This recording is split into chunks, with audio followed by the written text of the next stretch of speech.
What's going on, man? Welcome back to the basement. I'm Ron, and today I wanted to sit down and talk about one of my favorite wide receiver prospects, Terrace Marshall. You know, we're like a week and a half out from the draft, so I figured I might as well plant my flag while I can before people hop on the train, people hop on the hype train, draft capital happens, maybe he gets drafted by the Kansas City Chiefs. So expect not only this Terrace Marshall video to be a banger, but expect me to come out with plenty more individual player breakdowns between now and the NFL draft. Now, before I get into that, if at any point in time during this video you're fucking with the content, you're saying, you know what, man, I really like what he just said, I want to hear more of that, make sure you go down below, subscribe, and leave a like, man. It really helps out the channel, helps us out on the algorithm, helps us out so that every time I drop a video, you guys can come back and see some more. Before I ramble on any longer, let's go. That's the beef get cold, nigga, where's the meat? I'm an alpha male, ain't no bitch in me. Grown ass man, feed my family. Any nigga get in my way, I'ma feed him a pedigree. I hold my own. I know you guys read the title and you guys are begging me to stop the cap. I got you. If you clicked on this and you clicked on this video, I got you, man. A little bit of clickbait, but here's the thing. DK Metcalf, he's 230 pounds, 6'4". Terrace Marshall, 6'2", 205. That's still big, but he looks like DK Metcalf just got over COVID. The Rashad Bateman syndrome. He's not even the same size or the same athlete that DK Metcalf is. But here's the thing. This comparison, it's not about play style. It's not about size. It's not about blazing the combine. It's simply on paper from an analytics perspective. They have a very similar profile. They are through their freshman and sophomore seasons, almost identical. What do I mean by that? These guys both played with absolute dogs in college. And when I say dog, I mean DAWGs. These are absolute menaces to the football field. You had Terrace Marshall. He played with Jamar Chase. Not only Jamar Chase, but Justin Jefferson. Then you have DK Metcalf. DK Metcalf had A.J. Brown. He did have Elijah Moore, and he had DeMarcus Lodge, whatever. But we'll just count A.J. Brown. Those are three dogs. Jamar Chase, Justin Jefferson, A.J. Brown. And yet, both of them, DK Metcalf and Terrace Marshall, broke out at age 19, a number we know I'm looking for. I want that age 18, age 19 breakout age for these alphas when they hit 20% college dominator ratings, and they're both alpha receivers. They're big as fuck. Pause, bro. Oh my gosh. I gotta edit that out, man. I'm gonna be coming out with a video very soon on how I break down these wide receivers, but I want to see 18 or 19 breakout age, and I want to see a really good experience adjusted yards per team pass attempt and weighted dominator rating. Yards per team pass attempts is going to be receiving yards over pass attempts, just measures dominance and efficiency. It's the best number out there that we have. And then the second number I like to use is weighted dominator rating. Weighted dominator rating is just like college dominator rating, where you take the player's market share of receiving yards and touchdowns in a total offense, but instead of doing 50-50 split, you have 80% receiving yards, 20% touchdowns, because touchdowns are so random in the NFL. We still want to account for them a little bit, but they're so random in the NFL that you don't want to base 50% of your analytics, your projections of that player based off of touchdowns. Let's look at these charts real quick. We're going to have Terrace Marshall, we're going to have DK Metcalf, A.J. Brown, and Jamar Chase, and it's going to be their weighted dominator rating over years of experience, and then it's going to be their yards per team pass attempt over years of experience. Year one, A.J. Brown and Jamar Chase are on top, and none of them are really breaking out, but it's because there's so much competition on one team. It's the year two that really stands out to me. Jamar Chase and A.J. Brown above the line, they're the alphas in that offense.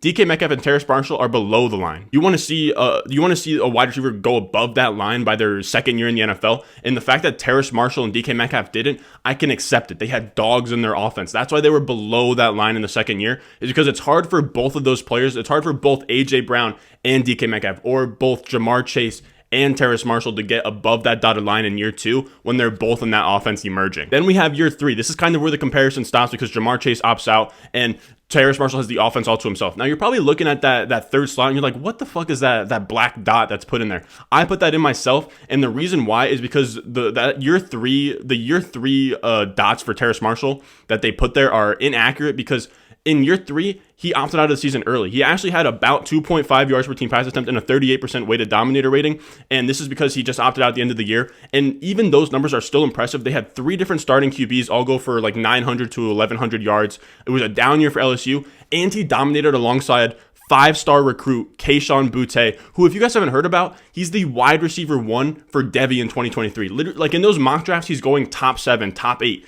All the time. Kayshon Boutte, a name you want to remember, because he's going to be talked about on this channel in 1 to 2 years for sure. So every step of the way, Terrace Marshall had insane competition, and he performed as good, if not better, than he could have. Year 1 and 2, he did as good, if not better, than someone like DK Metcalf could have done in that offense. Then Jamar Chase leaves. In year 3, he does great, and it's not even like no one was in that offense. Kayshon Boutte was there, and Kayshon Boutte, he did almost nothing until Terrace Marshall left. Terrace Marshall leaves. Kayshon Boutte puts up 300 yards, 2-touchdown games, something crazy like that against Ole Miss. He has a bunch of crazy games, but they only happened after Terrace Marshall left. Before that, Kayshon Boutte was playing second fiddle to Terrace Marshall because Terrace Marshall is a true alpha. Just like DK Metcalf, I expect Terrace Marshall, even though he doesn't have insane analytics when you look at these charts and he doesn't have that year 1 or 2 breakout I'm looking for, I think his excuse is valid enough that I believe that Terrace Marshall can not only be a wide receiver 2 in Dynasty, I think he can be just like DK Metcalf, where AJ Brown and DK Metcalf are neck and neck right now in that top 5, top 10 range of these wide receivers. I think we could be looking at the same thing for Jamar Chase and Terrace Marshall. I think Terrace Marshall has that kind of upside,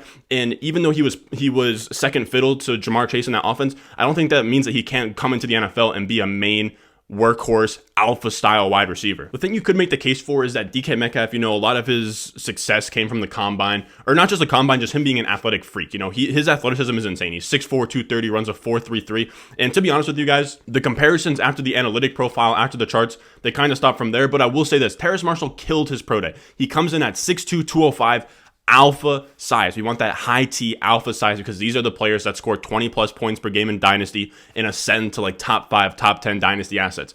Then he goes out and runs a 4.45 and jumps out of the gym with a 128.8 burst score. And I'm really not surprised that he's this athletic.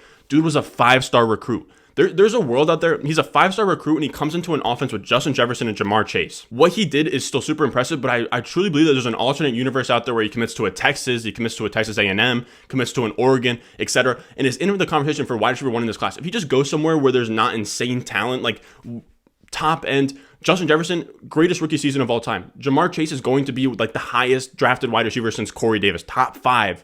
Draft capital is going to be insane. He could have, Terrace Marshall could be in that same conversation with Jamar Chase, Devonta Smith, had he gone elsewhere. He's that kind of talent.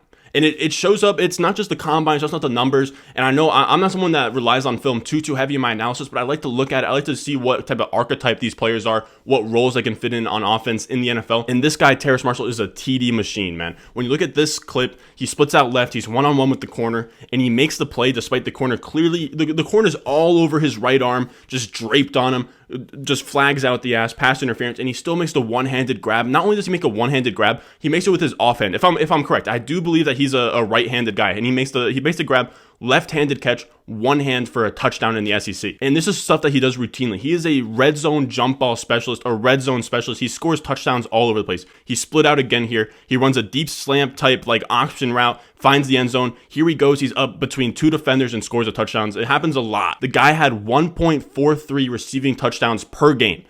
In a given game that Terrace Marshall played during his entire career, even during his freshman year and his sophomore year when he barely broke out, he was averaging 1, if not 2 touchdowns in every single game that he played, 1.43. And the craziest thing is he's not just a jump ball red zone specialist. He's not a Laquan Treadwell. He's not a guy that's just going to go in the back of the end zone, score touchdowns, and that's it.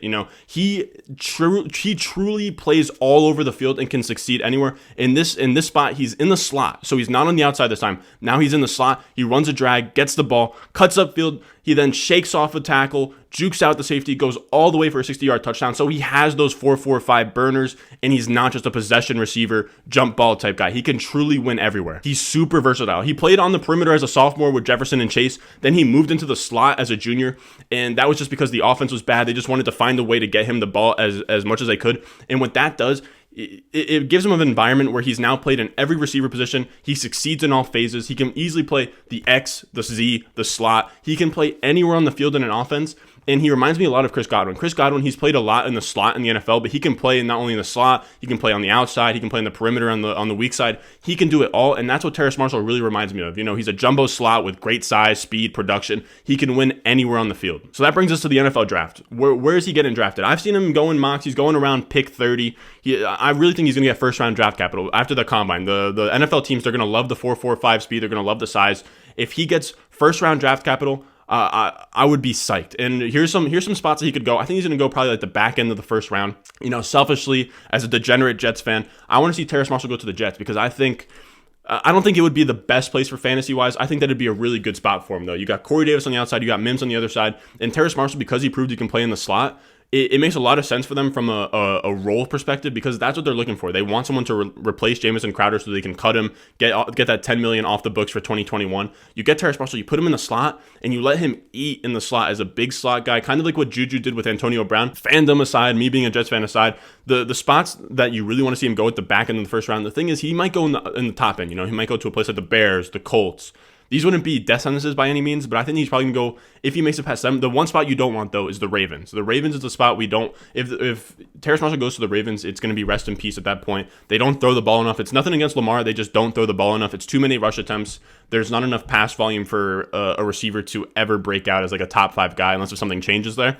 But if he makes it past the Ravens and he gets the Saints, Packers, Bills, Chiefs, those are all super high-powered offenses that pass the ball a lot, and offenses that have a hole at wide receiver too. So let's recap the boy real quick. He broke out as a 19-year-old sophomore in an offense with Jamar Chase and Justin Jefferson. Not only them, though, there was Thaddeus Moss. We also had Clyde Edwards-Helaire in the backfield. A lot of receptions going around, and he still broke out that 20% college dominator rating. He proved he could be a dominant wide receiver his junior year when no one else was there. He even had Kayshon Boutte there. He is a fucking alpha. He's an early declare. He's athletic, and he has first-round draft capital. He checks every box besides that year 2 weighted dominator rating and yards per team pass attempt metric that I like to look at, but I'll give him the benefit of the doubt having been in the same offense as Jefferson and Chase. Just like we should have given DK Metcalf the benefit of the doubt being in offense with A.J. Brown not fully breaking out in year 2 according to those metrics. So the question of the day, where is he going in drafts? Right now he's going off the board at 204 in Superflex rookie drafts as the wide receiver 6.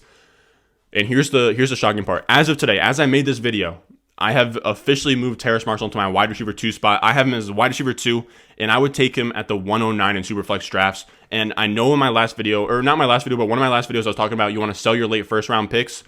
If you can't move out of the first, or you want to just stick it out, pray Terrace Marshall's on the clock, because he is that one guy like a T. Higgins, like a Brandon Ayuk, where you can get him in that 109 to 112 range, and that's who I'm going to be looking out for. As soon as he's off the board, I'm out of that range. He's going to be the guy that can save you. He's an alpha. He offers the alpha upside. He's going to get that first round draft capital. Everyone's going to overdraft Devonta Smith, Jalen Waddle, and all those kinds of players. All those are good and well, but like I've said, they're undersized, and it's hard to see an undersized player ever score 20 points per game, ever be an elite dynasty asset. We want the big dogs, and Terrace Marshall, he's still being slept on enough. If you made it this far, man, I appreciate it. Make sure you go down below, subscribe, leave a like. It really helps out the channel. And while you're at it, man, follow me at @RonStewart_ on Twitter. I post most of these videos that I make recently. Now I'm going to start doing, like, going forward. I'm always going to put out a Twitter thread.